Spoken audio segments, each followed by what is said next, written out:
Hello friends, welcome to my channel.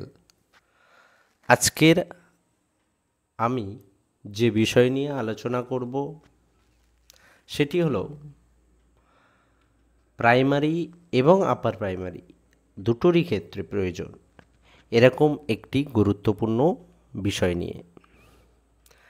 Primary এবং আপার প্রাইমারির ক্ষেত্রে তোমরা জানো যে টেট এক্সাম পাশ করতে হয় প্রাইমারি স্কুল এবং আপার প্রাইমারি স্কুলগুলোতে চাকরি করতে গেলে।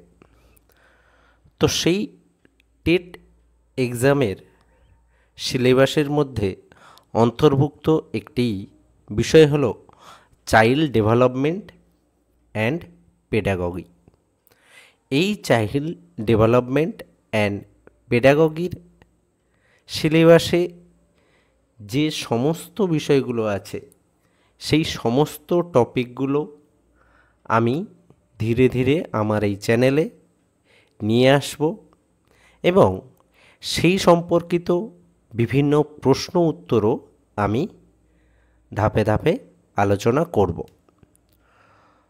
তো সেই জন্য এই যে চাইল্ড ডেভেলপমেন্ট অ্যান্ড পেডাগগির এটি হলো প্রথম ক্লাস।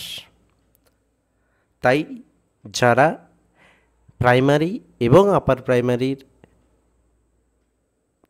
স্কুলগুলোর জন্য বিভিন্ন পরীক্ষা দেবে তাদের জন্য এই ভিডিওটি ভীষণভাবে গুরুত্বপূর্ণ হতে চলেছে। তাই যাদের প্রয়োজন তারা চ্যানেলটিকে অবশ্যই সাবস্ক্রাইব করবে। তো শুরু করছি। আজকের বিষয় হলো চাইল্ড ডেভেলপমেন্ট অ্যান্ড পেডাগগি, অর্থাৎ যেটাকে আমরা সিডিপি বলছি, সেই সিডিপির প্রথম ক্লাস। তো এই প্রথম ক্লাসে আমরা যে বিষয় নিয়ে আলোচনা করব সেটা হলো সাইকোলজি। প্রথম আমরা সাইকোলজি রিলেটেড আলোচনা করব, যে সাইকোলজি শব্দটা কোথা থেকে এসছে। তারপরে আমরা বৃদ্ধি ও বিকাশ সম্পর্কে আলোচনা করব। তোমরা সিলেবাসে দেখবে প্রথমেই আছে গ্রোথ অ্যান্ড ডেভেলপমেন্ট, অর্থাৎ বৃদ্ধি এবং বিকাশ।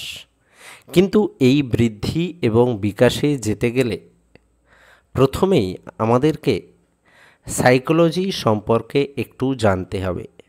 তার কারণ সিডিপিতে যে সমস্ত বিষয়গুলো নিয়ে আলোচনা করা হয় সেই সমস্ত বিষয়ের মূলে আছে সাইকোলজি বা মনোবিদ্যা বা এডুকেশনাল সাইকোলজি।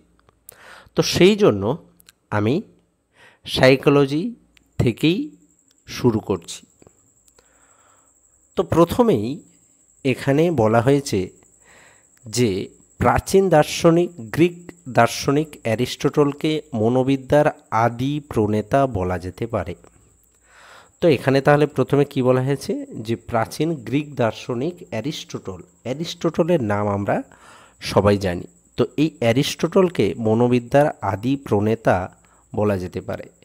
দি অ্যানিমা নামে তার বইয়ে তিনি মনোবিদ্যাকে পৃথক বিজ্ঞান হিসাবে স্বীকৃতি দেন। অর্থাৎ তিনি তার বই দি অ্যানিমা, এই বইতে তিনি মনোবিদ্যাকে একটি পৃথক বিজ্ঞান হিসাবে স্বীকৃতি দেন।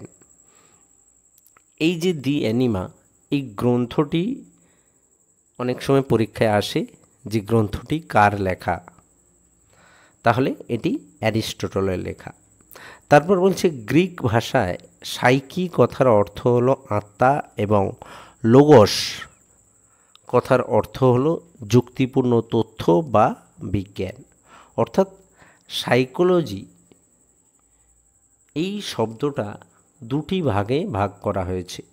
একটি হলো সাইকি এবং অপরটি হলো লোগস। তো এই সাইকি শব্দের অর্থ হলো আত্মা এবং লোগস শব্দের অর্থ হলো বিজ্ঞান। তাহলে সাইকোলজি মানে কি দাঁড়ালো? আত্মার বিজ্ঞান।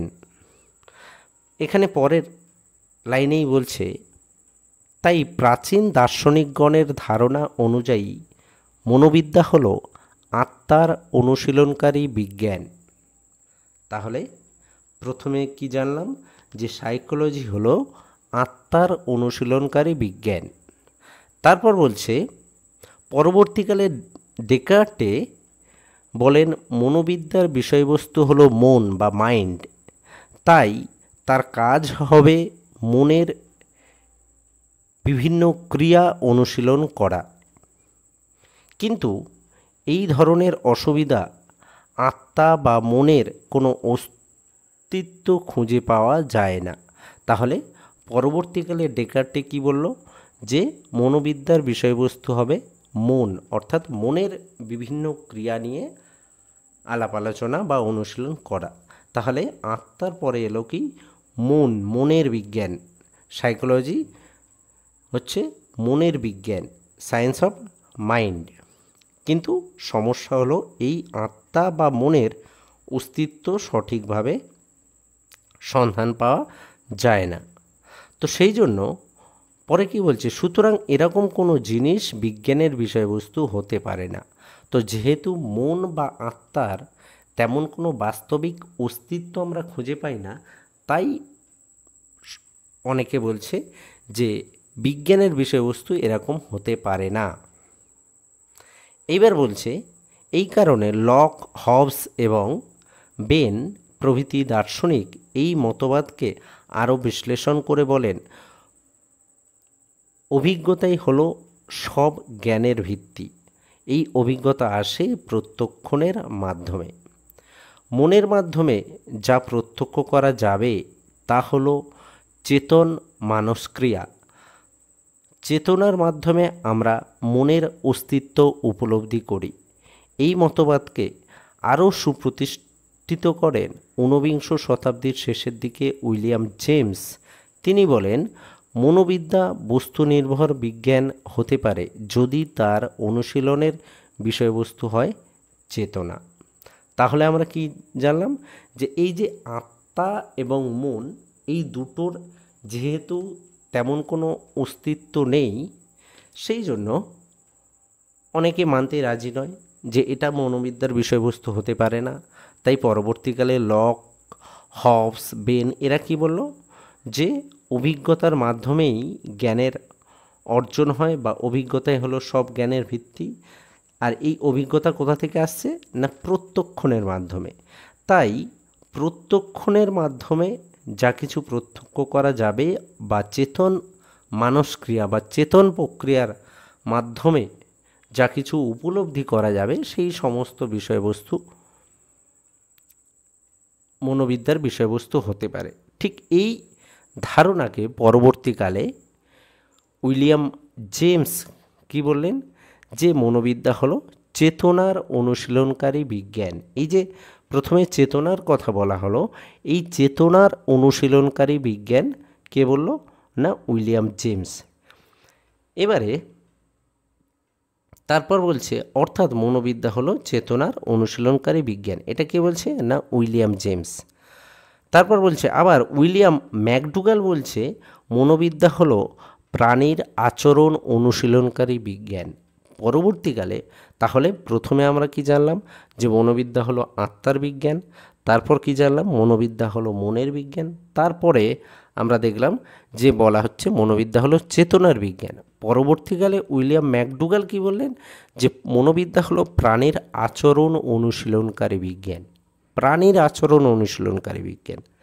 তাহলে মনোবিদ্যার যে ধারণা, সেই ধারণা কিভাবে পরপর পরিবর্তন হয়েছে, প্রথমে আত্মা, তারপর মন, তারপর চেতনা, তারপর হলো আচরণ। এইভাবে মনোবিদ্যার সম্পর্কে ধারণা এইভাবে পরপর বিবর্তন ঘটেছে। সেই জন্য আমি এখানে দেখো নিচে লিখে দিয়েছি আত্মা, মন, চেতনা এবং আচরণ। এই সিকোয়েন্সটা অনেক সময় কিন্তু পরীক্ষাতে দিয়ে থাকে, যে পরপর ধারণার বিবর্তনটা কিভাবে হয়েছে। প্রথমে আত্মা, তারপর হলো মন, তারপর হলো চেতনা, তারপর হলো আচরণ।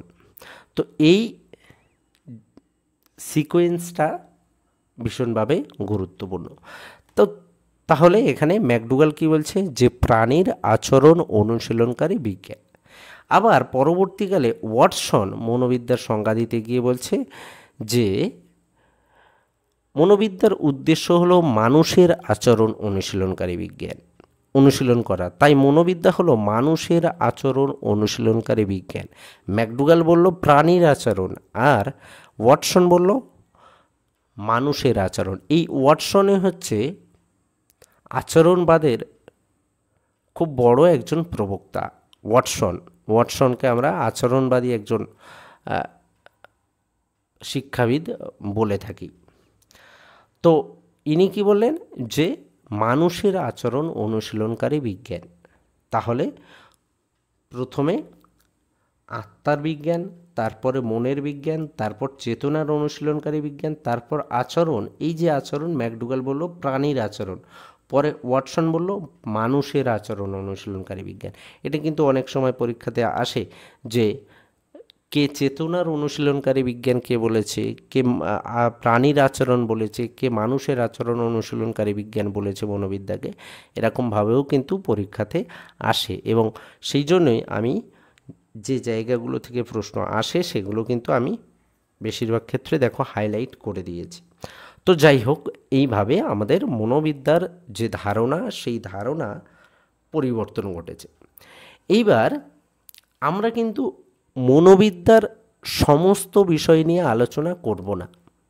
অর্থাৎ মনোবিদ্যা বা সাইকোলজি একটা অনেক ভাস্ট একটা সাবজেক্ট। এই সাইকোলজির সমস্ত বিষয় নিয়ে কিন্তু আমরা আলোচনা করব না। আমরা আলোচনা করব কেবলমাত্র সেই বিষয়গুলো, যে বিষয়গুলো শ্রেণীকক্ষে বা শিক্ষার্থীর শিক্ষার জন্য প্রয়োজন। তাহলে আমরা আলোচনা করব শিক্ষা মনোবিদ্যা নিয়ে। এবারে শিক্ষা মনোবিদ্যা সম্পর্কে কি বলা হচ্ছে? এখানে বলা হচ্ছে মনোবিদ্যার অন্যান্য শাখার মতো শিক্ষা মনোবিদ্যার প্রাথমিক উদ্দেশ্য হল মানুষের আচরণ অনুশীলন করা ও তার যথাযোগ্য তাৎপর্য নির্ণয় করা। কিন্তু এই আচরণ সমগ্র আচরণ নয়, বিশেষ এক পরিস্থিতির আচরণ। এই পরিস্থিতি হলো শিক্ষা পরিস্থিতি। অর্থাৎ কি বলা হচ্ছে যে মনোবিদ্যার যে শাখা, সেই শাখা শিক্ষা মনোবিদ্যা হচ্ছে মনোবিদ্যার একটা শাখা, বা মনোবিদ্যা যে বিষয় সেটা কিন্তু অনেক ভাস্ট। কিন্তু আমরা কেবলমাত্র শিক্ষা পরিস্থিতিতে মনোবিদ্যা কি কাজে লাগে বা শিক্ষা পরিস্থিতিতে মনোবিদ্যাকে কিভাবে ব্যবহার করা যায় সেই সম্পর্কে আমরা আলোচনা করব। এবার বলছে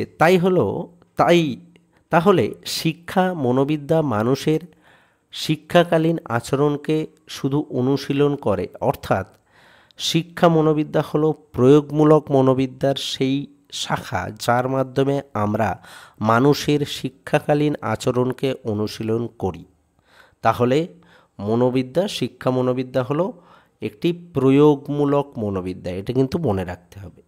শিক্ষা মনোবিদ্যা হলো একটি প্রয়োগমূলক মনোবিদ্যা, যে মনোবিদ্যা কি করে থাকে? শিক্ষার্থীর শিক্ষাকালীন আচরণকে অনুশীলন করে। একটু আগে আমরা বলেছি যে মানুষের আচরণ অনুশীলনকারী, কেউ বলছে প্রাণীর আচরণ অনুশীলনকারী। তো এই মনোবিদ্যার একটি প্রয়োগমূলক শাখা হচ্ছে শিক্ষা মনোবিদ্যা, যা কি করে থাকে না শিক্ষার্থীর শিক্ষাকালীন আচরণকে অনুশীলন করে থাকে। এটাই হলো শিক্ষা মনোবিদ্যা। এইবার এই মনোবিদ্যা আমরা কেন পড়ব? তার কারণ হচ্ছে এই যে শিক্ষা মনোবিদ্যা আমরা কেন পড়ছি না শিক্ষার্থীর শিক্ষাকালীন যে আচার আচরণ সেটাকে অনুশীলন করার জন্য, বা শিক্ষাকালীন যে আচার আচরণ করে থাকে তার ব্যাখ্যা, তার বিশ্লেষণ করার জন্য আমরা কিন্তু শিক্ষা মনোবিদ্যা সম্পর্কে আলাপ আলোচনা করছি। এইবারে এই শিক্ষার্থীর শিক্ষাকালীন আচার আচরণ সম্পর্কে জানতে গেলে আমাদের শিক্ষার্থীর বিকাশ বা বৃদ্ধি সম্পর্কে আমাদের জানতে হবে। শিক্ষার্থীর জীবন বিকাশের ধারা সম্পর্কে আমাদের জানতে হবে। আর সেজন্যই বৃদ্ধি এবং বিকাশ সম্পর্কে আমাদের জানতে হবে। বৃদ্ধি এবং বিকাশ এই দুটো বিষয় সম্পর্কে আমাদের জানতে হবে। আমরা বৃদ্ধি বা গ্রোথ এবং বিকাশ বা ডেভেলপমেন্ট এই শব্দ দুটো কিন্তু আমরা শুনেছি। এইবারে সেটা কিভাবে ঘটে বা কেমনভাবে ঘটে সেই সম্পর্কে আমরা কিন্তু আলোচনা